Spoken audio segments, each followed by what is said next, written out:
I had some great interaction with a deputy executive director and the program director for the West African Network for Peace. And it focuses on the young population in the West African sub-region and their likelihood to be more subservient, to be persuaded to take up arms or to take up some form of militarism on the subcontinent.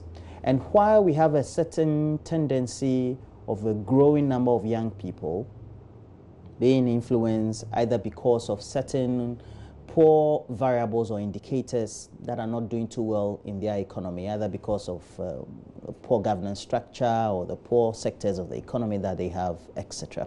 You will enjoy the interaction, I tell you. It's up next. Thank you for joining us. And as always, you have to make sure that you get interactive on Facebook, JoyNews on TV. And then also we have a Twitter handle, which is JoyNews on TV. And you can also be watching us live apart from Facebook on YouTube through our channel, Major Online TV. But we also know that our sub-region, West Africa, has been repleted with conflict, especially over the last 30, 35 years. But we've always had pockets of some conflicts either within countries or between countries, especially if you want to look at all the difficulties that Cameroon and Nigeria have had over who would take over a peninsula or not, and some of those in-country fightings that have erupted in the sub-region. But many organizations have been instrumental in making sure that they become the ombudsman or bridging the peace and providing great knowledge, great policy influences, and also influencing regulations in their respective countries as they also try to bring feuding factions together. One great organization is the West African Network for Peace Building. They've worked extensively over the last 20 years. But what a better way to mark those 2 decades than to have better conversations and some interactions with us, and that's what we want to do. Now, thank you for speaking to me. Especially 20 years of OneNep, what would you say? What would be your brief description of what the achievements have been? Thank you. It's over the 20 years, I think I'll describe it as a very interesting journey, certainly a very challenging journey, but it's been worthwhile in terms of what we've been able to bring as contribution to change our region, West Africa region particularly, but also how we've seen that these efforts go into impact on other parts of Africa, particularly now that we're working a lot more with the Africa Union. And in between or within the period of the last, I would say the last 15 years, some of us have been involved with the OneNep over the period. You've worked extensively in most of these conflict-ridden countries. But first, what would you say could be some of the historical lessons for you as an organization as you try to journey through it all within the last 20 years? Well, we first of all a civil society organization, so we represent civil society voices in this journey that we've been on.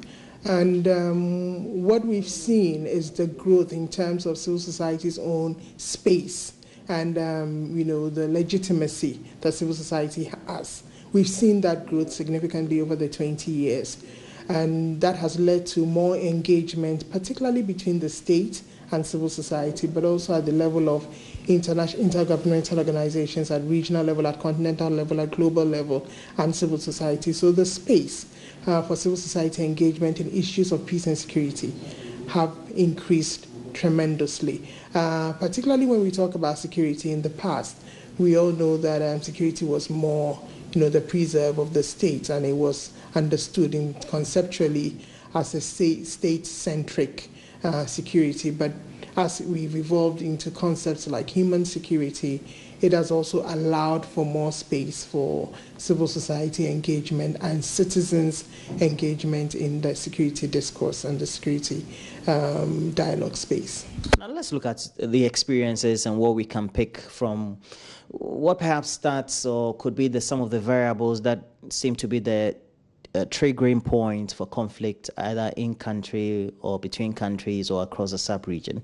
What have been some of the variables that you think are key indicators that countries ordinary, other Ghana, Nigeria, etc., could pick up and have been the lessons? Economics plays a key part. So there are a number of economic factors which have direct bearing and correlation with social factors. And then, of course, we can't run away from the political aspect, which unfortunately seems to dominate.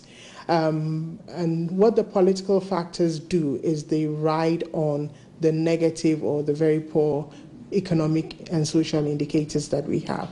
So poverty has been a key factor in the sense that it has contributed to poor education, it's contributed to poor access to social amenities, and generally has affected the human security of citizens. That provides, the ground, the conducive environment, then for politics to enter and then, sort of take advantage of the situation of citizens. And so you find that a lot of these poor economic factors, in terms of its relation to social factors, has also led to things like poor parenting, because parents are spending more time trying to make a living, parents are not available, and children are having to be sent out to fend for themselves, and it goes on, and even has religious aspects as well. And so with that, criminal elements who come into the space find easy prey, to engage in criminal activities. And these are some of the things that underpin a number of the civil wars that we've seen. But what has become more challenging now for us is not so much the civil wars, but it's what we've termed the emerging and contemporary challenges and threats to security.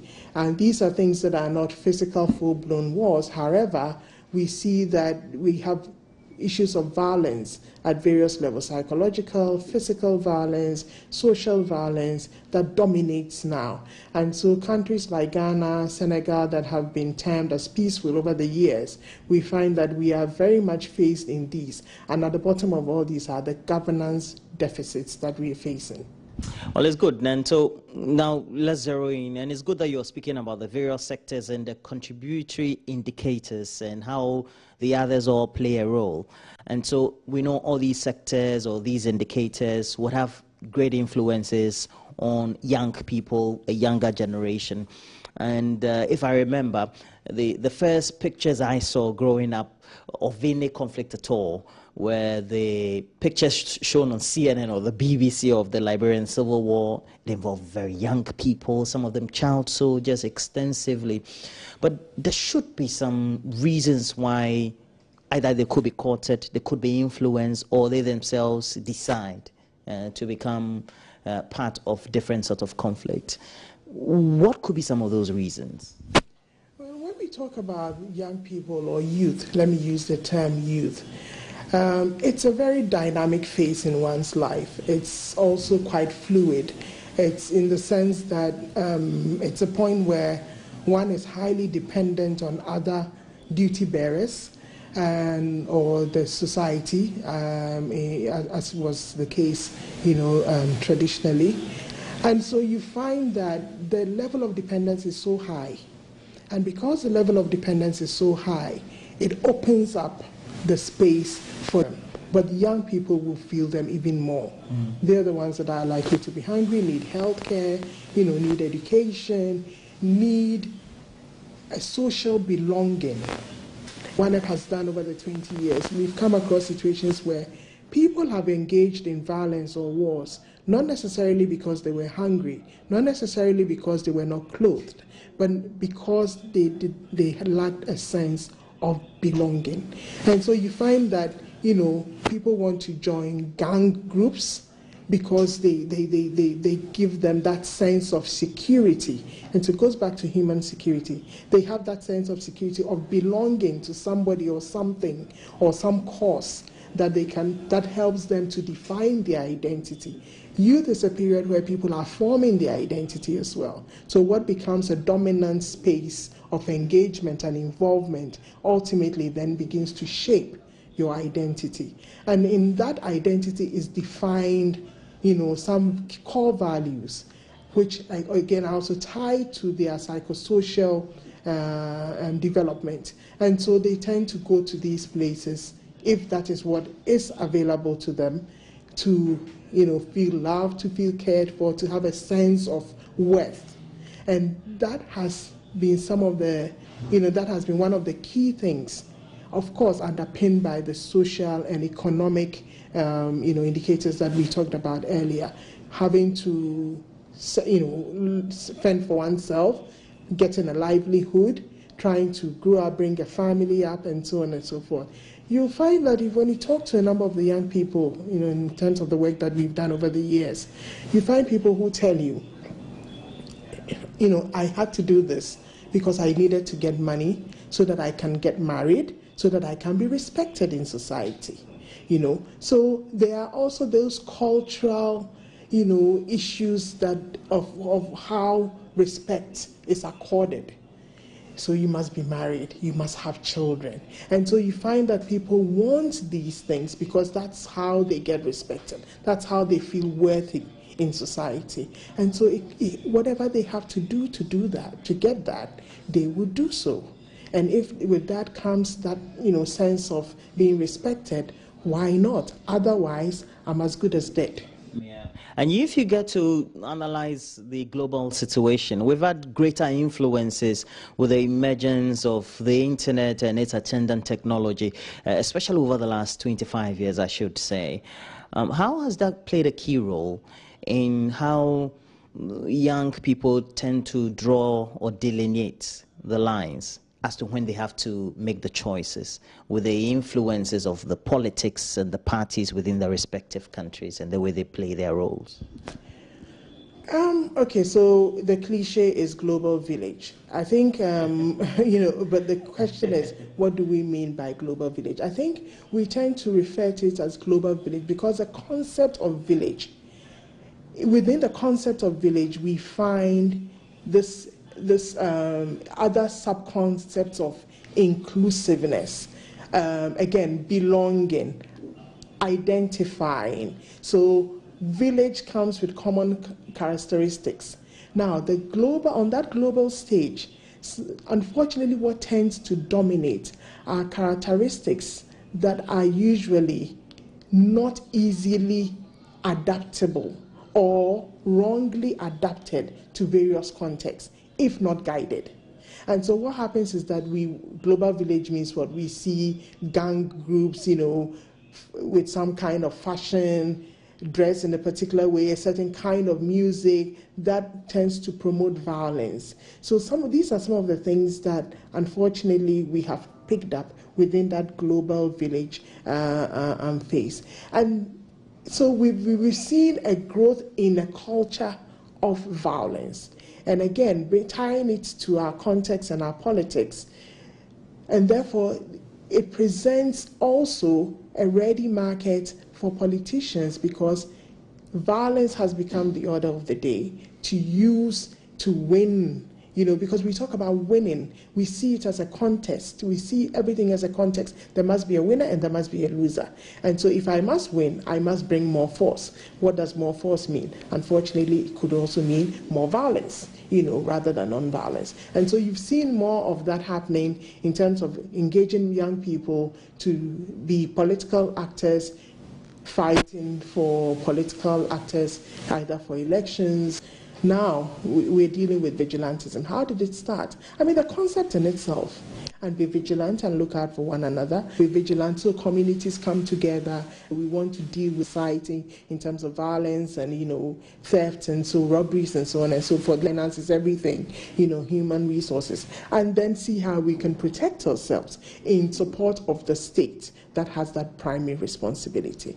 However, in practicing that, we have reached a point where it's already blown up in our faces, you know. And now we are talking about the linkages to violent extremism. Today we are now, you know, knee-jerk reaction. Hey, let's do something because somebody is killed here or something an incident happens, and you see all of us up talking and coming up with all sorts of things which we don't follow up. I think that has gone on for way too long. We must now try to find ways of addressing these things. Vigilantism has its roots from way back. You know, we all watched on as, you know, Galamsey gained roots in this country, and we sat back, we smiled at it, we talked about it and said, oh, it's happening there, it's not us, you know. And then we saw it transform into other forms like land guardism, and all of us, you and I, will buy a piece of land, and the very thing that we condemn is where we go to say, hey guys, come help us protect our lands. Of course, there are broader issues around security, lack of adequate security, mistrust, and lack of confidence in security actors and so on. That has all contributed to this. So again, it goes back to where are the mechanisms and platforms, sustainable mechanisms and platforms for inclusive discourse and dialogue that would help us to see, so that we can all see the different dimensions. Because a lot of the time, it's like we act very much like tunnel vision people, you know, where we're just looking at our own little space and what we can gain from it. Whereas we need to open it up so that we can begin to see this other dimensions that could have helped us. But now we are here, we're dealing with it. Again, half full glass. What can we do? There's a certain sense of willingness in the air right now to deal with vigilantism as is seen now because of its ties to politics and elections in specific, in particular. But beyond that, there are other threats on the horizon just around us. You know, we talked about extremism, violent extremism. We've seen thuggery. You know, it's no longer vigilantism, but we're talking about thuggery. And very soon we're moving to higher levels of violence, gang violence. These are all staring at us already in the faces. So we might as well get our acts together and address these in a sustainable way. Inclusivity becomes key, comprehensiveness becomes key, and we have to think about sustainability. Oh, thank you very much. What a conversation. And very, very revealing as well. We've been speaking to the Programs Director and Deputy Executive Director for the West African Network for Peace Building. It's a string of conversations we've been having. 20 years they are working hard in the area of peace, security and nation building. And we're hoping that we all can learn some great lessons from here. And Lavina Addae-Mensah is the one we spoke to. We hope that we've all picked up some good advice, some great knowledge and education. Please make sure that you keep the conversation ongoing on our various social media platforms we have. Facebook, JoyNews on TV. We have a Twitter handle at JoyNews on TV. You can also always comment and watch us. Many of the uploads like this one will be there as well on YouTube through our channel, Major Online TV. Well, that'll be it for now. We have to go back to the studio. And so we're here. Mama V, good morning. Yeah, good morning. I think we haven't met. No, we have. You know, One Up also celebrating 20 years. They've come very far. And it's good to know you know, that we're aware of the security situation and what we have to do. I guess we go round, we'll come back to political will when it's internal security. Yes, and especially having the involvement of a young population in the sub-region is a concern for many, because when you are young, you don't have access to employment, the right education, you could be swayed by anything. Yeah.